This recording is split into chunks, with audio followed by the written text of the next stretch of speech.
ನಟಿ ಭಾವನಾ ಕಾಂಗ್ರೆಸ್ನ ನಾಯಕಿ ಕೂಡ ಹೌದು. ನಟಿ ಭಾವನಾ ಅವರು ಖ್ಯಾತ ನಟಿ ಹರಿಪ್ರಿಯಾ ಅವರ ಬಗ್ಗೆ ಮಾತನಾಡಿದ್ದಾರೆ. ಅಸಲಿ ಕಾರಣ ರಿವೀಲ್ ಮಾಡಿದ್ದಾರೆ.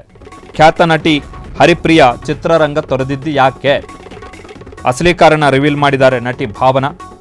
ನಟಿಯರಿಗೆ ಮದುವೆ ಆದರೆ 108 ಸಮಸ್ಯೆ. ಚಿತ್ರರಂಗದವರಿಗೆ ಎಲ್ಲ ಕ್ಷೇತ್ರದವರ ಜೊತೆ ಬಾಂಧವ್ಯ ಇರುತ್ತೆ. ಕೆಲಸ ಮಾಡುವವರ ಜೊತೆ ಆಪ್ತತೆ ಬೆಳೆದಿರುತ್ತೆ. ಅದನ್ನು ಯಾರೂ ಕೂಡ ಮುಚ್ಚುಮರೆ ಮಾಡಲ್ಲ. ನಾವು ಆಪ್ತರಿಗೆ ಹಗ್ ಮಾಡ್ತೇವೆ, ಆದರೆ ಪುರುಷನಿಗೆ ಪತ್ನಿ ಕಲಾವಿದೆ ಅನ್ನೋದು ಮರೆತೋಗುತ್ತೆ. ಆಕೆ ಕೇವಲ ಪತ್ನಿಯಾಗಿ ಮಾತ್ರ ಕಾಣ್ತಾರೆ ಪುರುಷನಿಗೆ.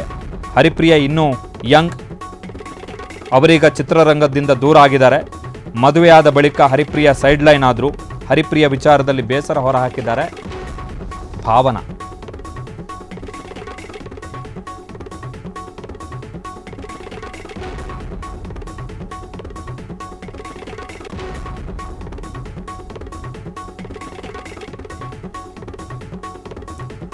ಭಾವನಾ. ನಟಿ ಭಾವನಾ ಕಾಂಗ್ರೆಸ್ನ ನಾಯಕಿ, MLC ಆಗಿದ್ದಂಥವರು ನಟಿ ಭಾವನಾ 2-3 ದಿನಗಳಿಂದ ಸುದ್ದಿಯಲ್ಲಿದ್ದಾರೆ. ಕಾರಣ IVF ಮುಖಾಂತರ ಅವರು ಈಗ ತಾಯ್ತನವನ್ನು ಪಡೆದಿದ್ದಾರೆ.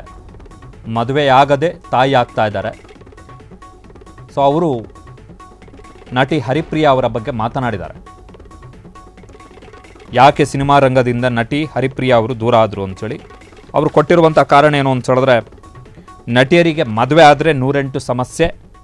ಚಿತ್ರರಂಗದವರಿಗೆ ಎಲ್ಲ ಕ್ಷೇತ್ರದವರ ಜೊತೆ ಬಾಂಧವ್ಯ ಇರುತ್ತೆ.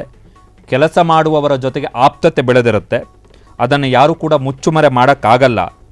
ನಾವು ಆಪ್ತರಿಗೆ ಹಗ್ ನೀಡ್ತೇವೆ, ಆದರೆ ಪುರುಷನಿಗೆ ಪತ್ನಿ ಕಲಾವಿದೆ ಅನ್ನೋದೇ ಮರೆತೋಗುತ್ತೆ ಅಂತೇಳಿ. ಅಂದರೆ ಇವರು ಇಂಡೈರೆಕ್ಟಾಗಿ ಈಗ ಹರಿಪ್ರಿಯಾ ಅವರ ಪತಿಯ ಕಾರಣದಿಂದ ಹರಿಪ್ರಿಯಾ ಅವರು ಸಿನಿಮಾದಿಂದ ದೂರ ಆಗಿದ್ದಾರೆ ಅಂಥೇಳಿ ಇವರ ಅಭಿಪ್ರಾಯ. ಹರಿಪ್ರಿಯಾ ಅವರ ಅಭಿಪ್ರಾಯವಲ್ಲ, ಭಾವನಾ ಅವರ ಅಭಿಪ್ರಾಯ. ಪತಿಗೆ ಕೇವಲ ಆಕೆ ನಟಿಯಾದರೂ ಕೂಡ ಕೇವಲ ಪತ್ನಿಯಾಗಿ ಮಾತ್ರ ಕಾಣ್ತಾರೆ. ಹರಿಪ್ರಿಯಾ ಇನ್ನೂ ಯಂಗ್, ಅವರೀಗ ಚಿತ್ರರಂಗದಿಂದ ದೂರ ಆಗಿದ್ದಾರೆ. ಮದುವೆ ಆದ ಬಳಿಕ ನಟಿ ಹರಿಪ್ರಿಯಾ ಸೈಡ್ಲೈನ್ ಆದರು ಅಂಥೇಳಿ ನಟಿ ಭಾವನಾ ಅವರು ಹೇಳಿದ್ದಾರೆ. ಕ್ಷಣ ಕ್ಷಣದ ಸುದ್ದಿಗಳಿಗಾಗಿ ಫ್ರೀಡಂ ಟಿವಿ ಸಬ್ಸ್ಕ್ರೈಬ್ ಮಾಡಿ, ಲೈಕ್ ಮಾಡಿ ಹಾಗೂ ಫಾಲೋ ಮಾಡಿ. ಹೊಸ ಸುದ್ದಿಗಳ ನೋಟಿಫಿಕೇಶನ್ಗಾಗಿ ಬೆಲ್ ಐಕಾನ್ ಮೇಲೆ ಕ್ಲಿಕ್ ಮಾಡಿ.